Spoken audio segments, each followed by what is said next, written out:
My wife thought she was rejecting a husband. She didn't realize she was activating a cybersecurity threat model. For 6 months, the pattern was identical. 10:15 p.m. Phone face down, cold shoulder. She claimed it was stress. She claimed it was late meetings. But in my world, military intelligence, behavior is data. And her data was screaming insider threat. I didn't yell. I didn't beg for affection.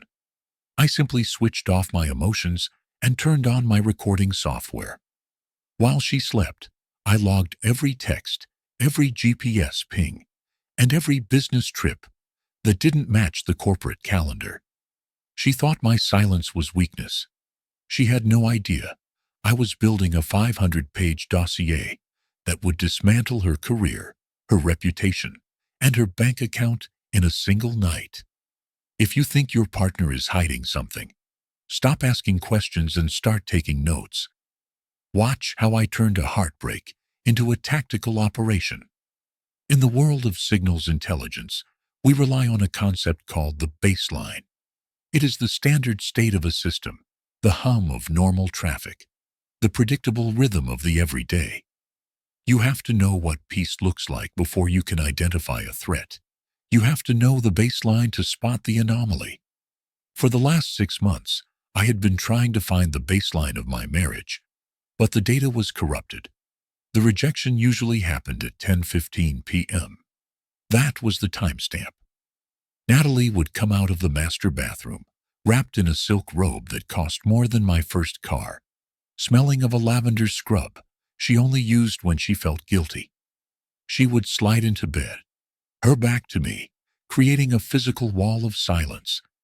The lights would go out. The phone would go face down on the nightstand, always face down, a new protocol she had implemented 3 months ago. If I reached for her, if my hand found the curve of her hip in the dark, the reaction was immediate. A flinch, a sharp intake of breath. It was a kinetic response, like touching a hot server rack. "Hunter, please, not tonight. I have an early start." The voice was not angry. It was exhausted. It was the voice of a woman managing a difficult employee. I would lie there in the dark, staring at the ceiling fans, cutting through the shadows, analyzing the rejection. In the military, you learn that behavior is intelligence. When the pattern changes, the situation on the ground has changed. Natalie used to curl into me like she needed my body heat to survive. Now, she treated intimacy like a security vulnerability she had successfully patched. I am a risk analyst for a major cybersecurity firm in Seattle. Before that, I spent 8 years in Army intelligence. My entire life is built on the principle of zero trust. You verify everything. You assume the network is already compromised until proven otherwise. But when it came to my wife, I had disabled my firewalls. I had allowed myself to believe the comfortable lie. She is just stressed. It is just the new promotion. It is just a phase. But the data did not support that hypothesis. The anomalies were stacking up, and they were beginning to form a pattern. There were the late meetings on Tuesdays and Thursdays that never appeared on our shared digital calendar. There was the new password on her phone, a complex alphanumeric string instead of the old 4-digit PIN. There was the way she took her phone into the shower, setting it on the sink, where she could see the screen through the glass, terrified of missing a notification. That is not stress. That is operational security. That is someone running a clandestine operation inside their own home. The most painful part was the public performance. If you looked at Natalie's social media feed, we were the perfect American couple. We were a brand.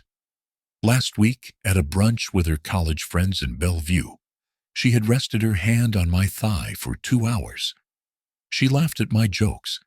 She looked at me with those wide, adoring eyes that made me feel like the only man in the room. "Hunter is my rock," she had told her friends, clinking a mimosa glass. I do not know what I would do without him. But the moment we got into the car, the connection was severed. Her smile dropped like a curtain falling after the final act. She pulled her hand away, checked her messages, and the silence returned. The warmth was just a camouflage layer, designed to fool the external observers. I was living with a ghost who only materialized when there was an audience. Then came the invitation. It was a Tuesday evening. Rain was hammering against the windows of our condo. I was in the kitchen, reviewing a penetration test report for a client, when Natalie walked in. She was wearing her corporate armor, pencil skirt, heels, a blazer that looked sharp enough to cut skin. But her energy was off. She was agitated, moving with a frenetic, nervous rhythm.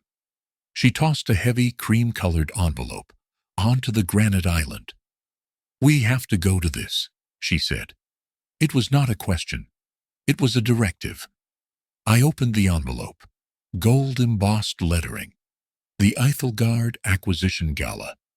It was a formal event for her firm, celebrating a massive merger they had just closed. "I thought you said you wanted a quiet weekend," I said, keeping my voice neutral, scanning her face for micro-expressions. "You told me you were burned out." "I am," she snapped, pouring herself a glass of wine without offering me one. "But this is mandatory. Grant specifically asked for the senior leadership to bring their spouses. It is about company culture, family values, that sort of thing." Grant. The name landed in the room with a weight she tried to hide. Grant Mercer, her boss, the executive vice president, the man who had been mentoring her for the last year. I had met him once, briefly, at a company picnic. He was a shark in a tailored suit, high charisma, low empathy, the kind of man who viewed people as assets or liabilities. I watched Natalie drink the wine. Her hand was trembling, slightly. Just a tremor. "Grant asked for me?" I asked. "He asked for everyone," she corrected quickly, too quickly. "He wants to show the board that the team is stable. Happy families mean stable employees. It is just optics, Hunter. Please, do not make this difficult." She looked at me then, really looked at me, and I saw the desperation behind the mask. She was terrified. She did not just want me there. She needed me there. In my line of work, we call this a honeypot setup, or perhaps a diversion. Why would a woman who could barely stand to touch me in private be so desperate to parade me around in public? Because I was her cover.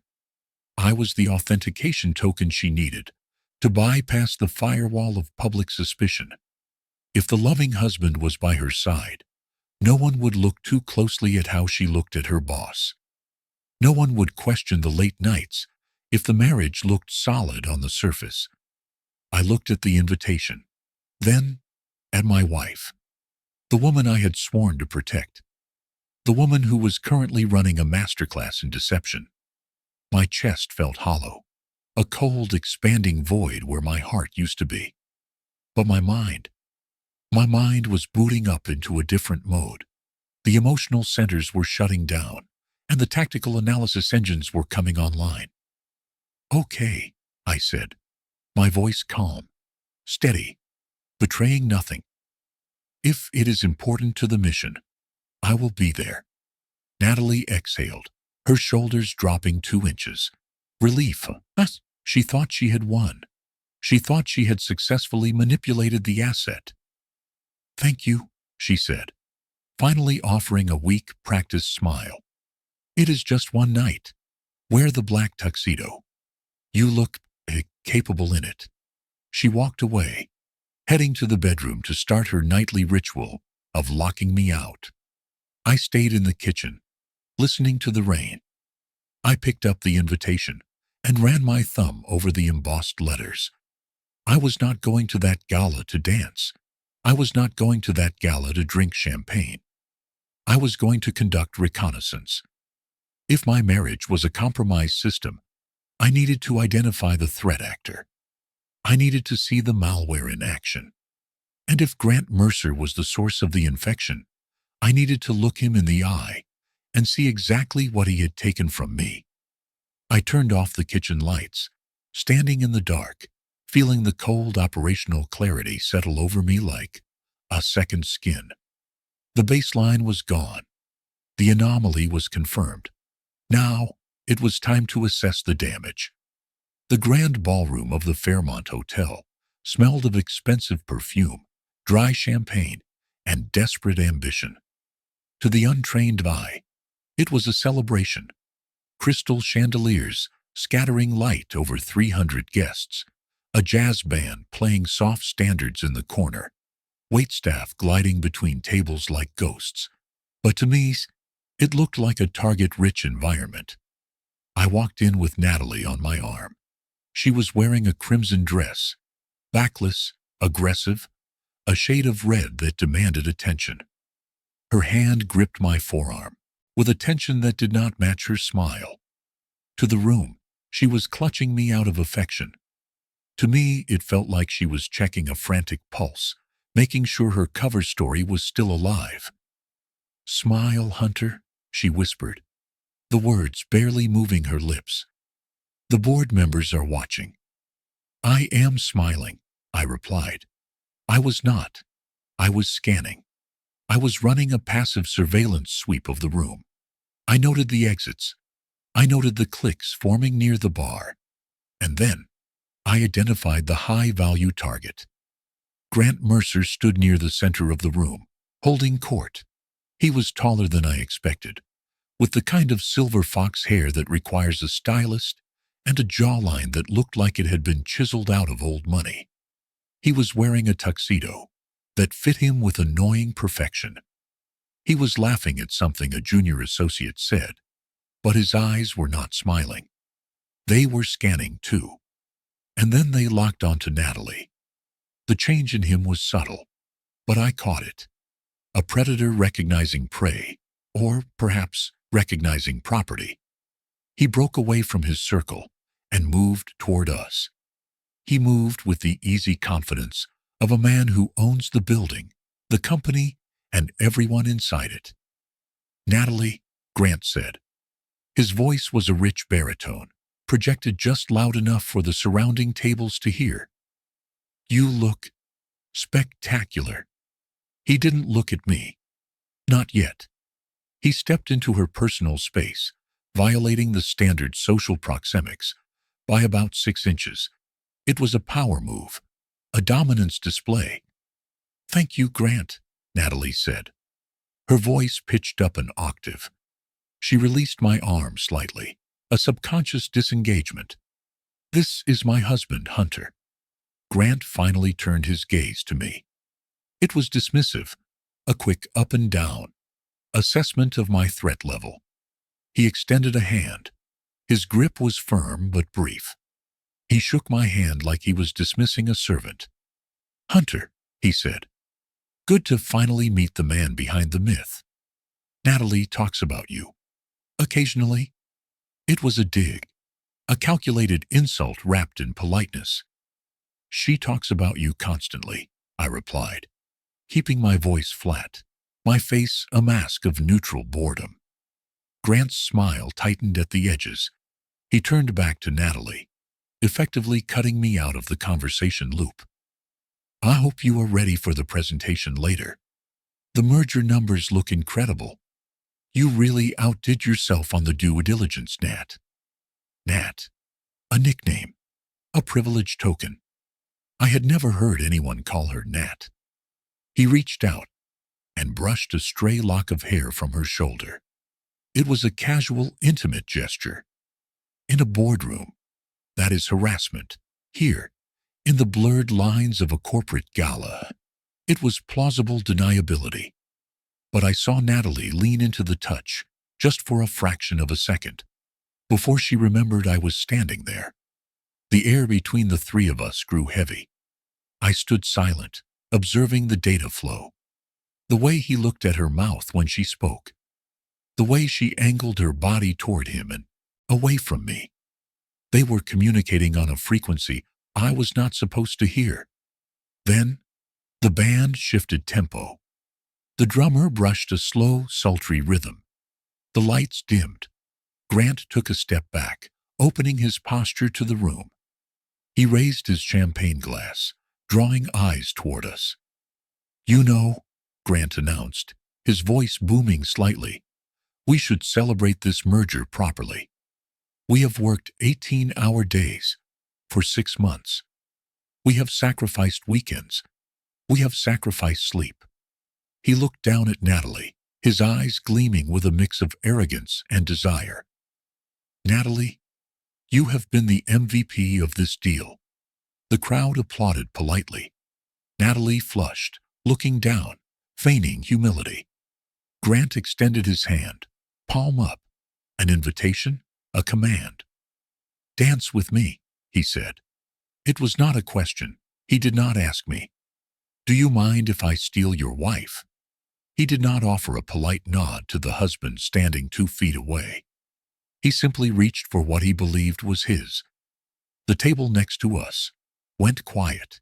People were watching. This was the moment. In a normal marriage, a baseline marriage, Natalie would have laughed, turned to me and said, "Do you mind, honey?" Or she would have politely declined. But she froze. Her eyes darted to me, wide with panic. She was calculating the risk. If she refused him, she insulted the CIO in front of the board. If she accepted, she humiliated her husband. She was waiting for me to save her. She was waiting for me to play the good guy. She wanted me to laugh, clap Grant on the shoulder, and say, "Go ahead. She is all yours for a song." She wanted me to grant the permission that would make this violation acceptable. She wanted me to act as the firewall, filtering out the impropriety so she could enjoy the sin without the guilt.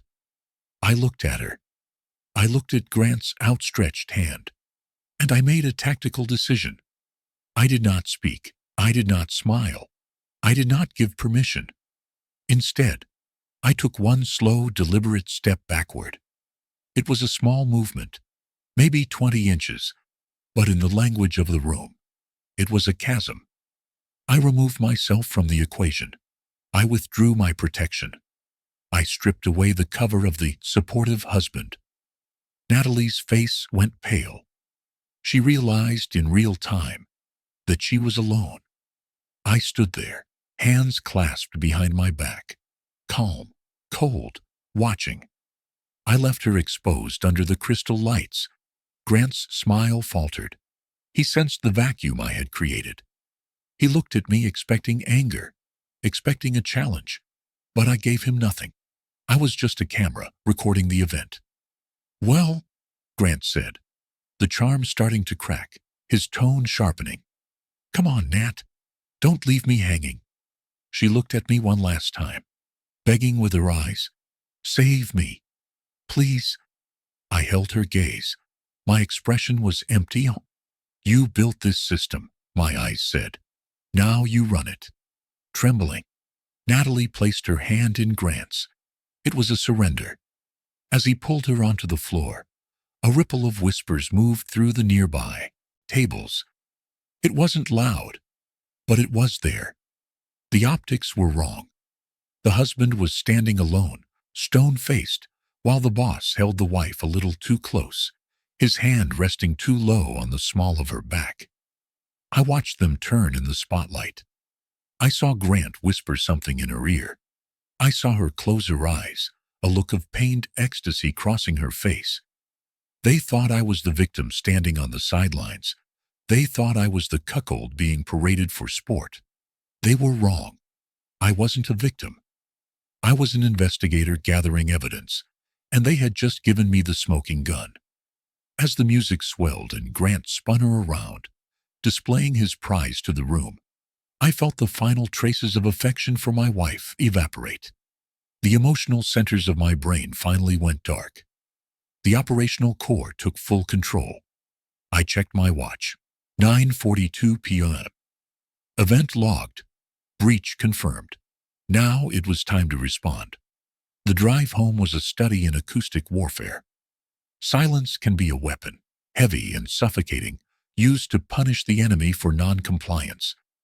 Natalie stared out the passenger window at the rainy smear of Seattle's I-5, radiating a cold, sharp anger. I drove with both hands on the wheel, 10 and 2, watching the taillights blur ahead of me. My heart rate was steady at 62 beats per minute. The adrenaline from the gala had metabolized into something colder, denser. We didn't speak until we were inside the condo. The moment the heavy oak door clicked shut, the containment failed. Natalie spun around, throwing her clutch onto the entry table with enough force to knock over a decorative vase. "What the hell was that, Hunter?" Her voice was trembling, not with sorrow, but with the frantic energy of someone trying to control a spinning narrative. "I'm talking to you," she snapped, stepping into my space. "You embarrassed me. You humiliated me in front of the entire executive board. Grant asked for a simple dance, a professional courtesy, and you stepped back like I had a disease." I took off my jacket, hanging it carefully in the closet. I smoothed the lapel. "I stepped back to give you room, Natalie. I thought that's what you wanted." "Don't play dumb with me," she hissed, her face flushed. "You made it awkward. You made Grant look foolish. Do you have any idea how fragile my position is right now? That man holds my career in his hands, and you treated him like an enemy." I looked at her, really looked at her. In the military, we call this a psyop. Psychological operations. She was attempting to rewrite reality in real time. She was trying to frame my refusal to facilitate her infidelity as an act of aggression against her career. It was a classic Darvo maneuver: deny, attack, reverse victim and offender. The old Hunter, the husband who loved her, would have apologized. He would have tried to explain, to soothe, to promise to do better. But that Hunter had been decommissioned at 9:42 p.m. in the ballroom. "I didn't treat him like an enemy, Natalie," I said, my voice terrifyingly level. "I treated him like a man who wanted to dance with my wife. And I let him." "You abandoned me," she screamed, the tears finally starting. Weaponized tears, designed to trigger my protective instincts. "I didn't abandon you," I said. "I just stopped running interference." She stared at me, confused by the lack of emotional return fire. She wanted a fight.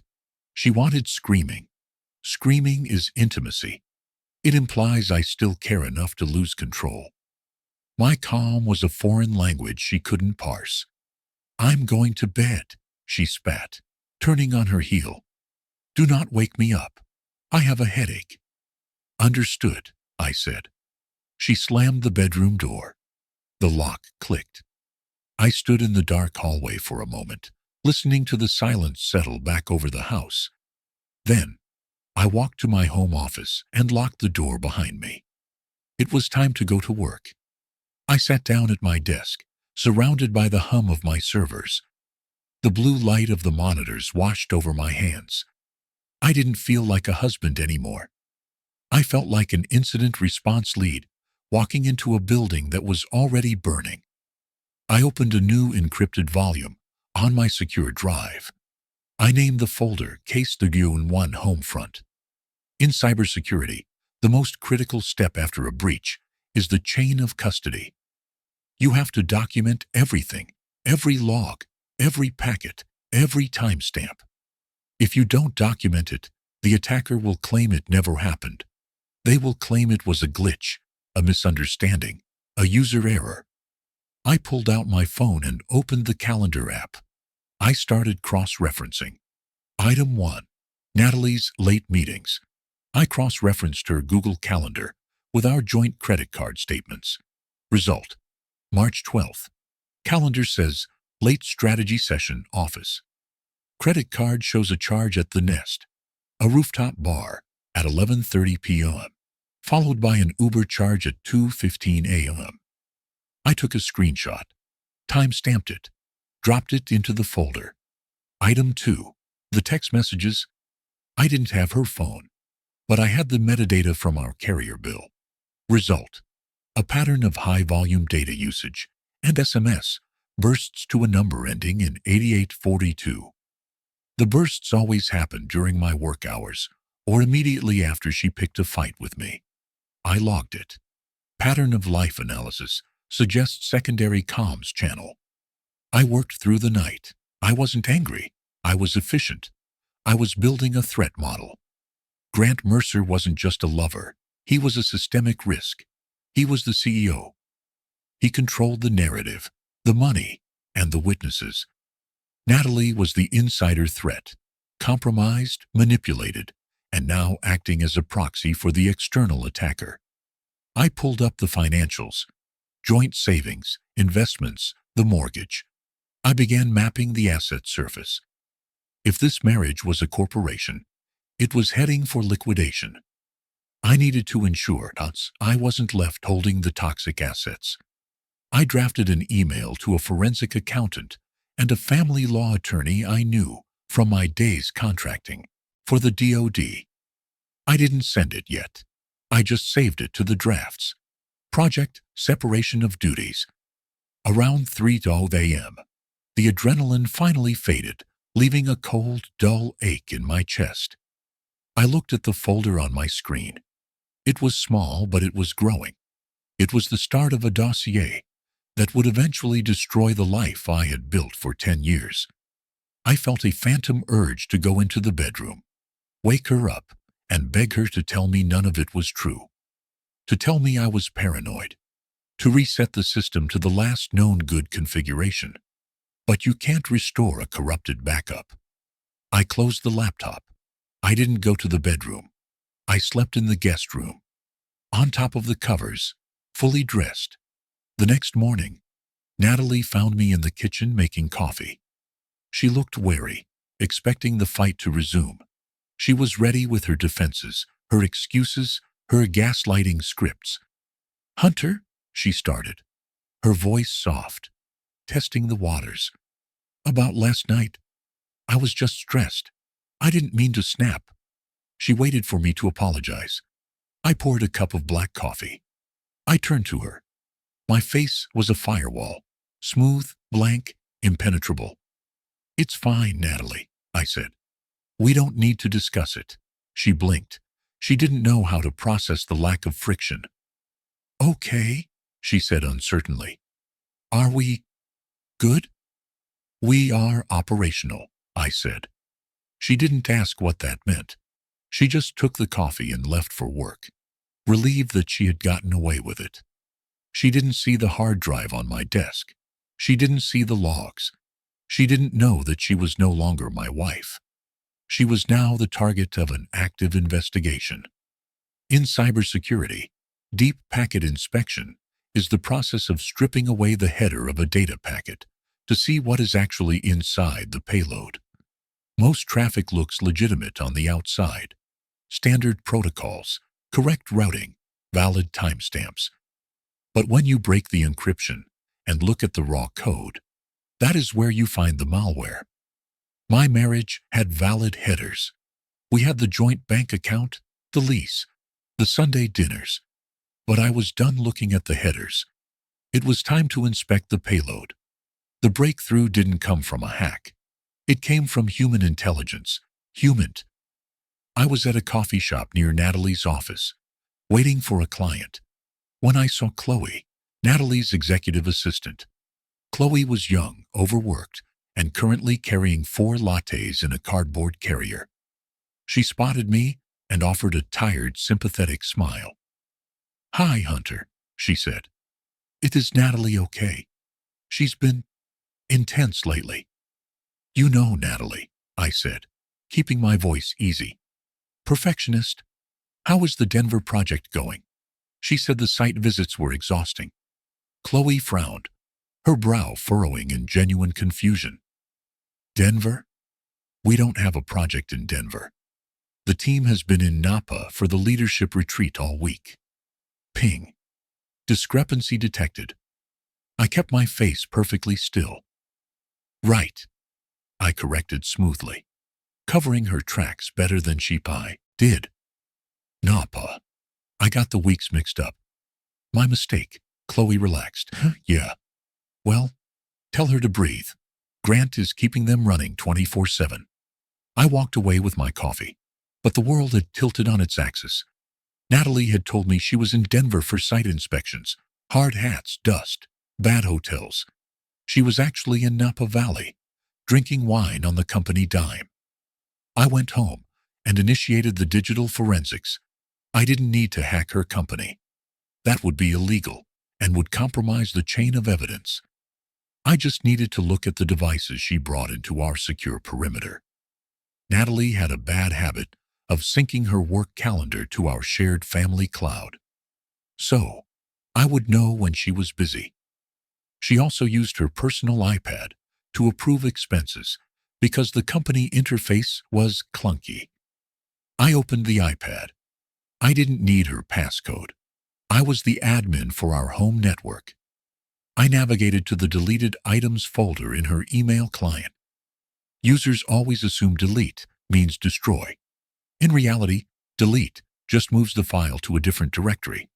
I found a PDF, expense job report, Og Mercer John in approval. PDF. I opened it.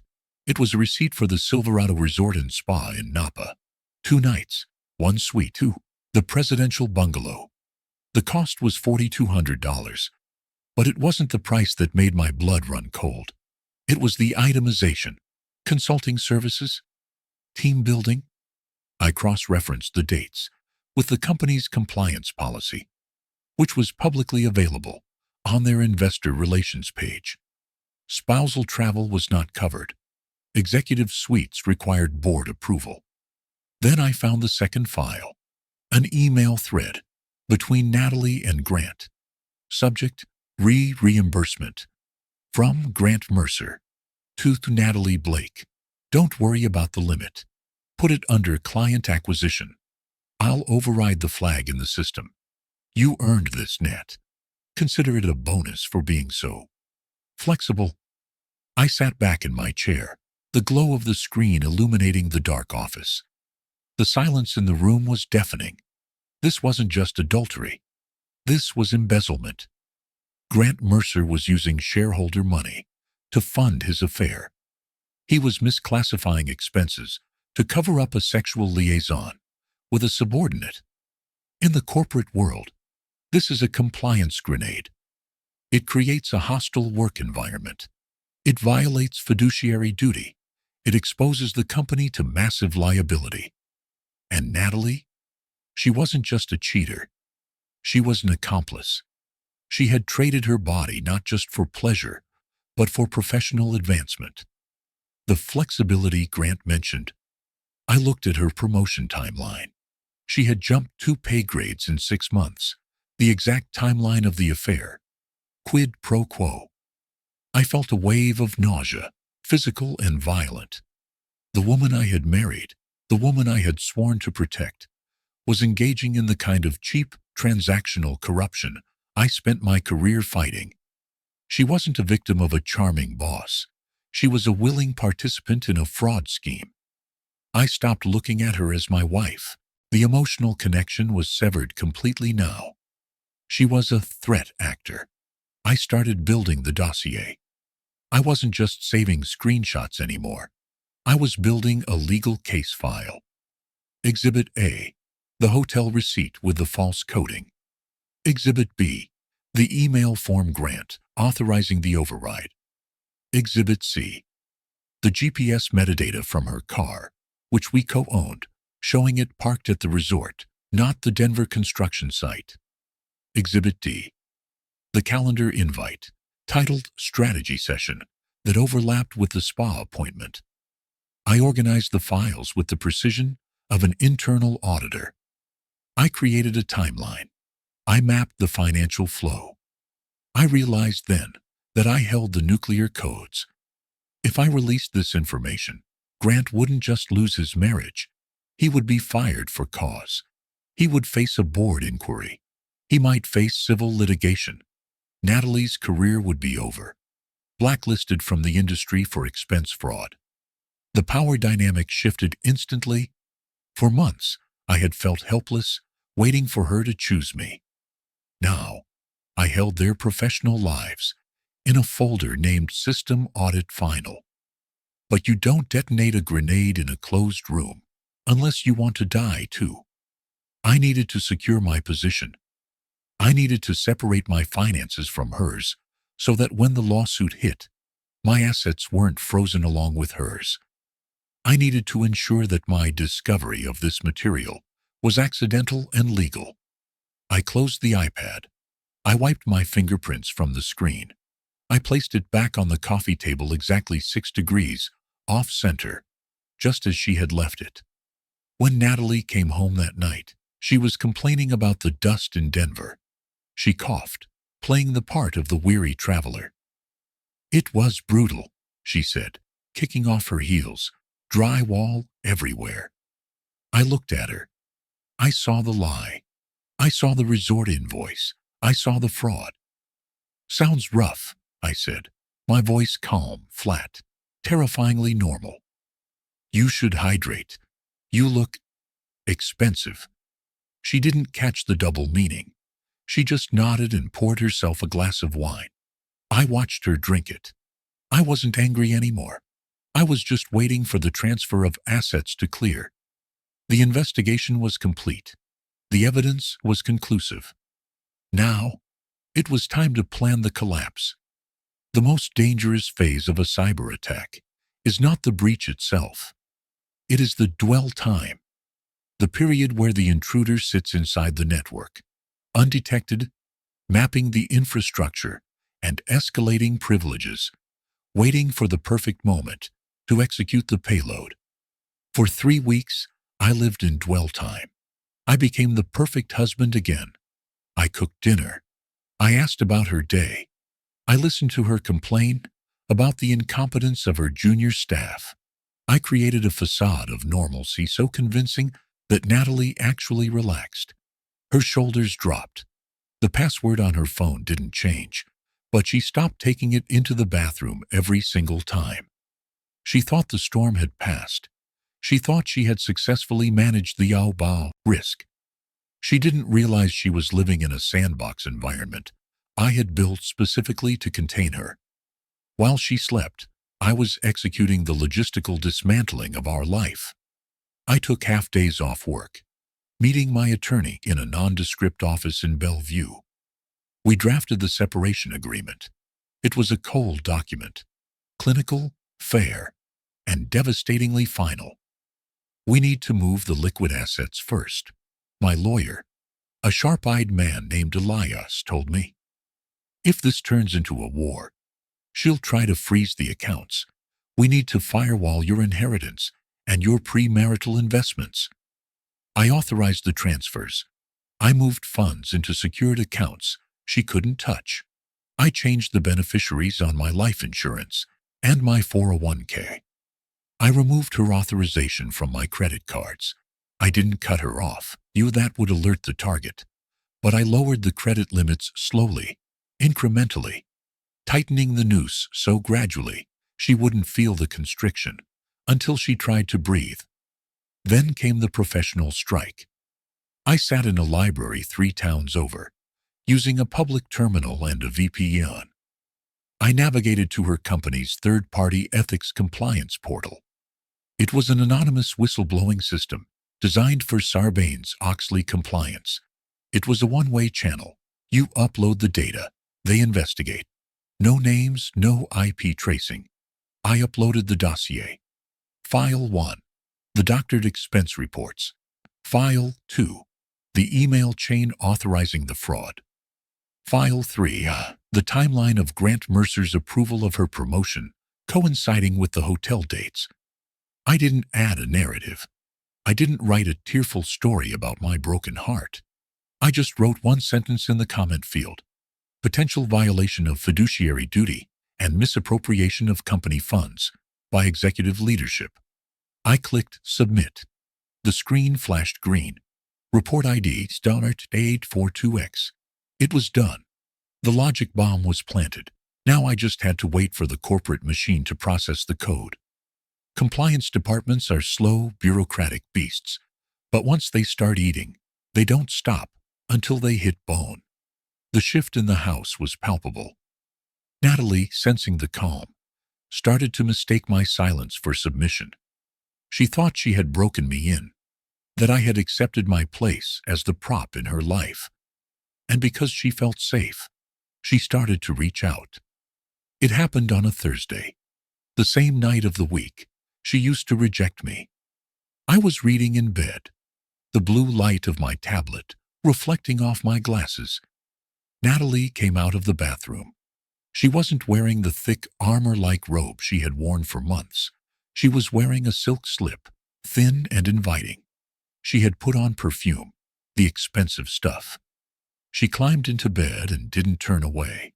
Instead, she slid closer. Her leg brushed against mine. Her hand moved across my chest, fingers tracing the line of my t-shirt. "Hunter," she whispered.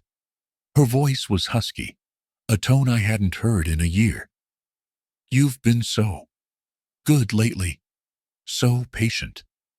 She was initiating a re-engagement protocol.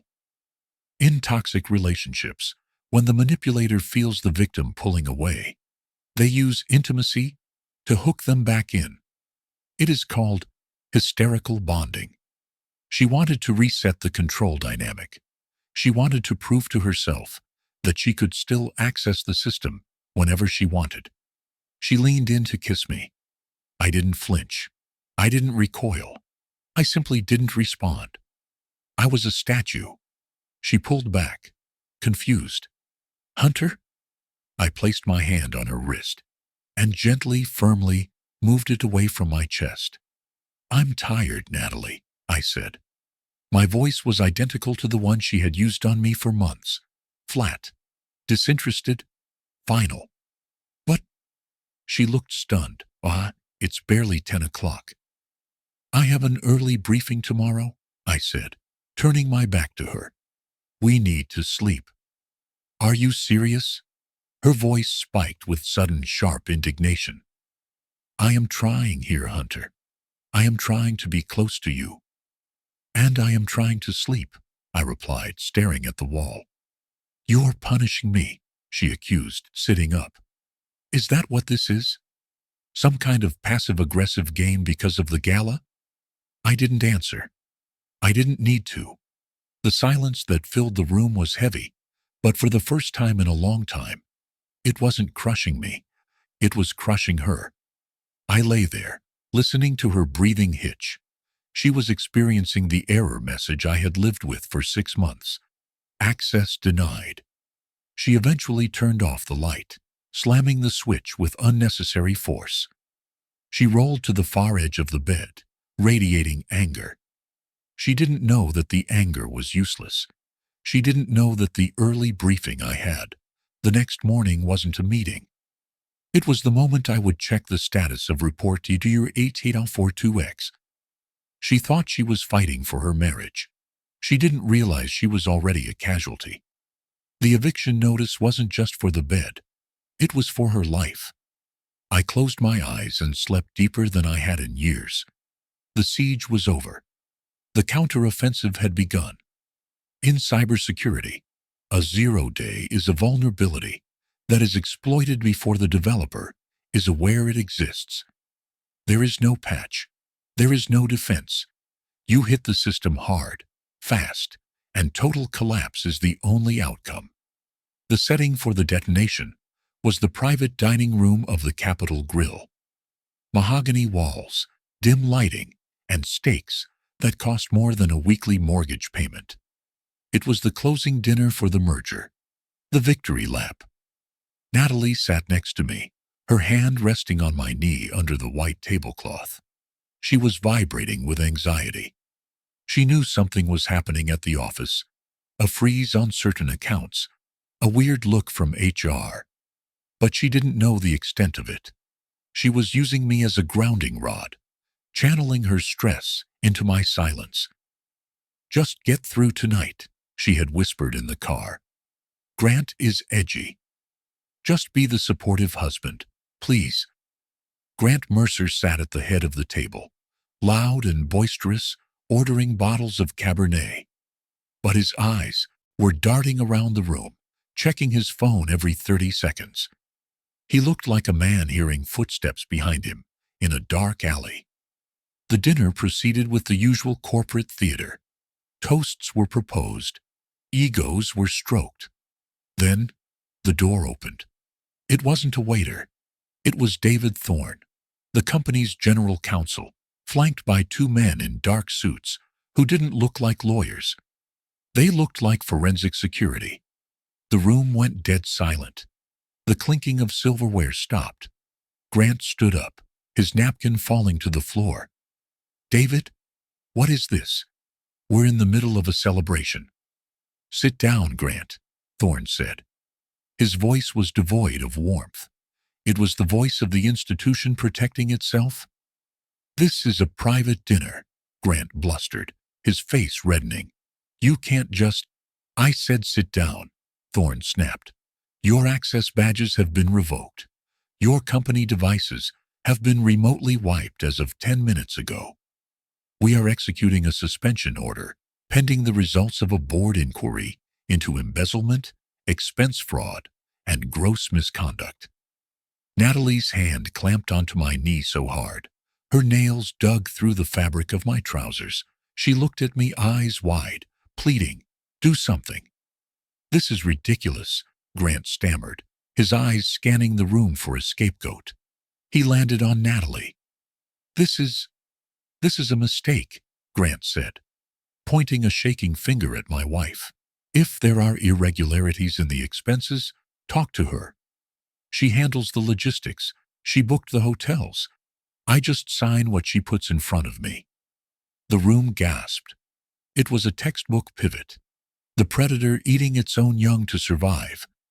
Natalie recoiled, as if she'd been slapped. "Grant, what are you saying? You told me to code those expenses. You sent me the emails." "I never authorized personal travel," Grant lied, his voice rising, desperate. "If you were using company funds to take your husband on vacation, that's on you, Natalie." He was throwing her to the wolves. He was framing the affair, our humiliation, as her theft. Natalie turned to me. "Hunter, tell them. Tell them we didn't go to Napa together. Tell them I was working." The entire room turned to me.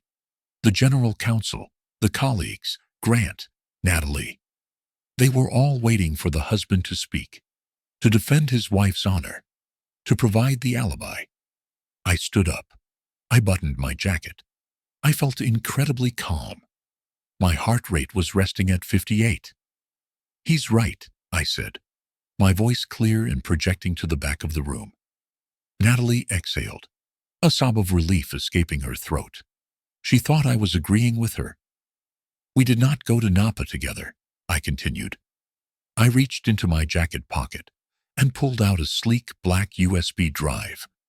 I placed it gently on the table in front of the general counsel. "I was in Seattle. The GPS logs in that drive confirm it. The metadata from the photos taken at the resort confirms who was actually there." I looked at Grant. "And the email chain you thought you deleted? It's in there too, including the thread where you discussed how to hide the billing codes from the audit team." Grant went white. Natalie froze. She looked at the drive, then up at me. The realization hit her like a physical blow. The silence in the room was absolute. It was the vacuum of a hull breach. "Hunter," she whispered, "what did you do?" "I audited the system, Natalie," I said. "I logged the anomalies, and I reported the breach." I looked at the general counsel. "Mr. Thorne, you have everything you need. My legal counsel has already forwarded the separation agreement to your HR department to ensure my assets are decoupled from any liability she incurs." You bastard," Grant hissed. I'm not a bastard, Grant, I said, looking him in the eye. I'm a risk analyst, and you are a liability. I turned to Natalie. She was crying now, but they weren't the pretty, manipulative tears she used at home. These were the ugly, terrified tears of a woman realizing she had lost her career, her lover, and her safety net in the span of 3 minutes. You knew, she choked out. This whole time, you knew. I knew, I said, and I gave you every chance to tell the truth, but you kept lying. So I stopped listening to what you said, and I started watching what you did. I didn't yell. I didn't call her names. I didn't make a scene. I just established the boundary. I'm leaving now, I said. The movers will be at the condo tomorrow at 0800 to collect my things. Do not be there. I turned and walked toward the door. Behind me, the chaos erupted. Grant shouting, lawyers moving in, Natalie sobbing into her hands. But the noise faded as the heavy mahogany doors swung shut behind me. I walked out of the restaurant and into the cool Seattle night air. It was raining, a light mist that felt clean against my skin. I took a deep breath. My chest didn't hurt anymore. The constant grinding anxiety of the last 6 months, the wondering, the doubt, the gaslighting, was gone. I hailed a cab. Where to? The driver asked. Downtown, I said. I have a new apartment. I leaned back against the seat and watched the city lights blur past. I was 34 years old. I was single. I was starting over with a suitcase and a laptop. But for the first time in a long time, the system was clean. No malware, no background processes draining my energy, no hidden threats. I pulled out my phone. I opened my contacts. I selected Natalie. Block caller. Confirm? Yes. I put the phone in my pocket and watched the rain streak the glass. It wasn't a happy ending. There are no happy endings in a breach like this. But it was a secure one. And in my world, security is the only thing that matters. Hunter's story isn't just about a cold, calculated revenge. It is a testament to the quiet power of self-respect. He showed us that when love transforms into a cage of lies and manipulation, the bravest thing you can do is not to scream, but to step back and let the truth speak for itself. It reminds us that real dignity isn't given to us by others. It's something we have to secure for ourselves, even if it means walking away from the life we thought we wanted. Real peace comes when you stop trying to fix people who are committed to breaking you. What would you have done in Hunter's shoes? Would you have confronted them immediately at the gala or waited for the perfect moment to strike? Let me know your thoughts in the comments. I also love seeing how global our community is, so please comment with your state or province below. If you believe in justice and self-worth, hit that subscribe button for secret lovers and check out the next video on the screen for another story of betrayal and redemption.